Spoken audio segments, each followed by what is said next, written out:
నమస్తే రవి సార్. నమస్తే Lakshmi. Sir, YCP Ongole MLA Balineni Srinivasa Reddy గారు కొన్ని కీలక వ్యాఖ్యలు చేశారు. కొంత సానుకూలంగా కూడా మాట్లాడారు సార్. అసలు ఇప్పుడున్న పరిస్థితుల్లో ఆయన వ్యాఖ్యల వెనుక ఉద్దేశం ఏమై ఉంటుంది సార్? ఉద్దేశం ఏమో కానీ ఉపశమనం అని చెప్పాలి మనం వైఎస్ఆర్ పార్టీకి. ఈ మధ్య వరుసగా ప్రతి చోట ఏదో ఒక విధమైన అసంతృప్తి, లేకపోతే రాని వాళ్ళు వేరే పార్టీలోకి పోవటం ఇదంతా జరుగుతున్నప్పుడు నిజానికి వీళ్ళందరికంటే ముందు మొదలైన సమస్య బాలినేని శ్రీనివాసరెడ్డిది.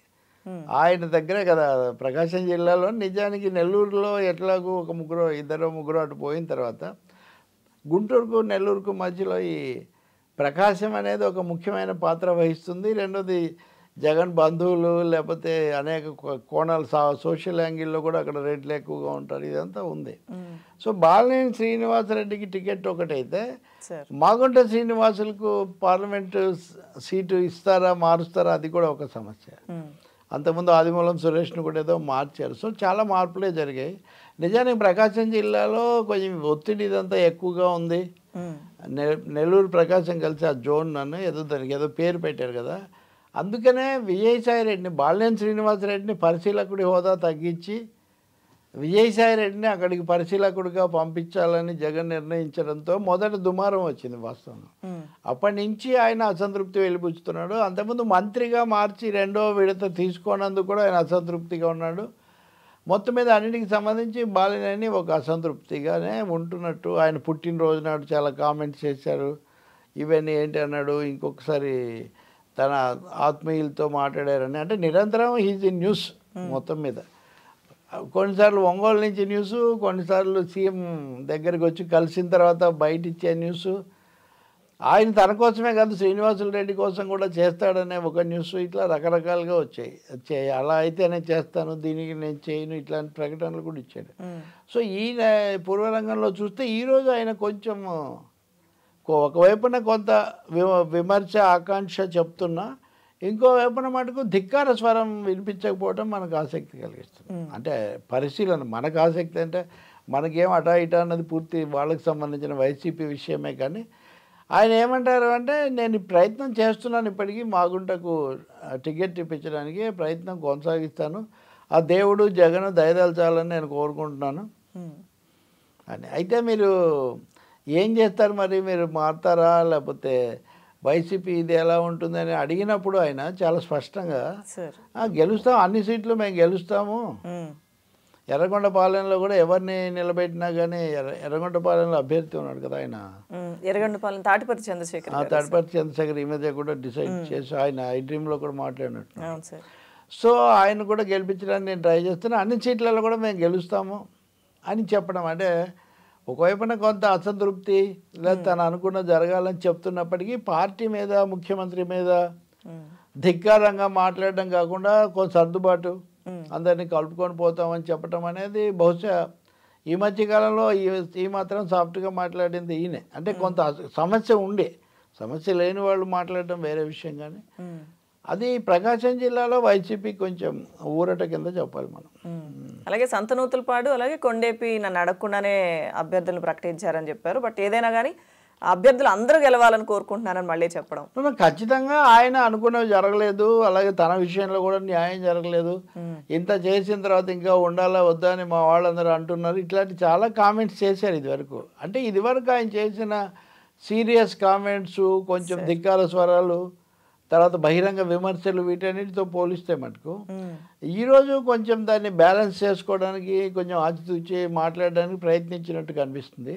బహుశా దీన్ని బట్టి మనం ఆలోచిస్తే ఆయన నాయకత్వంతో కొంత కాంప్రమైజ్ రావటం, లేదా ఆయన అనుకున్నవేవో కొన్ని జరుగుతాయి అనే కొంత నమ్మకం కలిగి ఉంచుంటాం, ఇటువంటిది అయి ఉండాలి.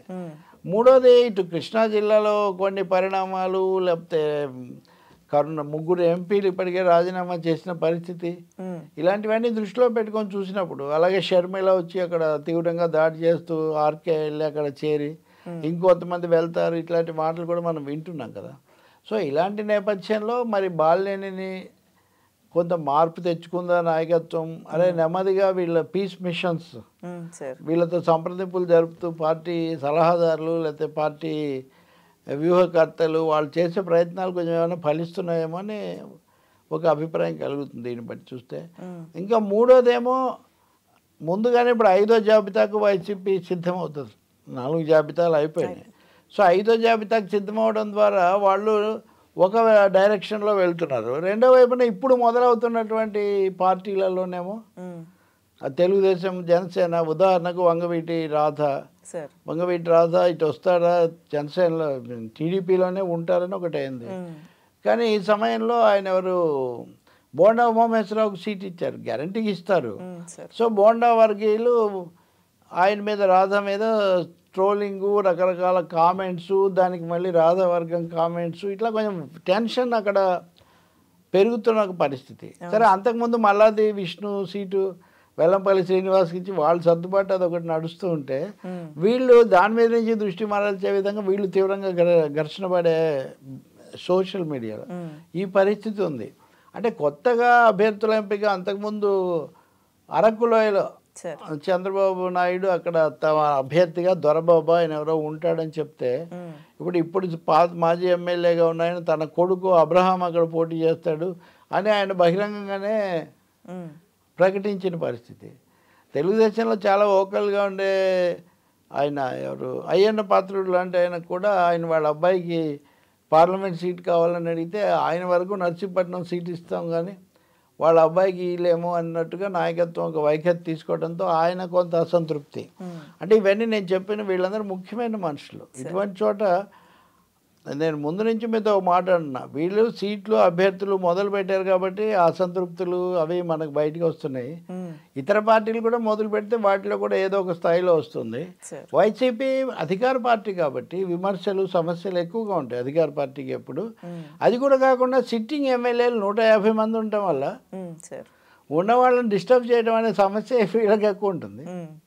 అదే తెలుగుదేశం పార్టీకి ఉన్నదే ఇప్పుడు ఇంతకుముందు వాళ్ళకు ఉండొచ్చు 100, ఇప్పుడు 23 సీట్లు, అందులో 4 పోయి 17, 18 ఉన్నప్పుడు సిట్టింగ్ల సమస్య తెలుగుదేశం పార్టీకి పెద్దగా ఉండదు. కాబట్టి వైసీపీలో వచ్చిన ఈ పరిణామం పెద్ద అనూహ్యమైంది కానీ ఇంకోటి ఏమీ కాదు. అందరికీ ఇవ్వటం ఎట్లా కుదరదు కాబట్టి తప్పులు కూడా ఉండొచ్చు. I don't say that. నేను ముందు నుంచి చెప్తున్నాను కదా మీకు అనేది ముఖ్య జగన్ అనేమాట. అది జగన్ ఆయన చుట్టూ ఉన్నోళ్ళు.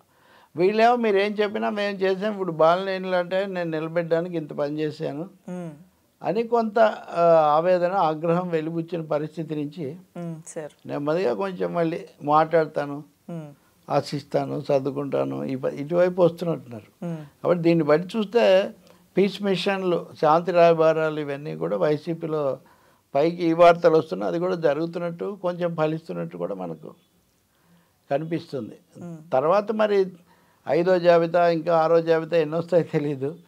ఆ జాబితాలన్నీ అయిన తర్వాత అటు ఇటు కూడా అప్పుడు కానీ మనకు కంప్లీట్ పిక్చర్, సంపూర్ణ సన్నివేశం అప్పుడు కానీ అర్థం కాదు. Thank you sir.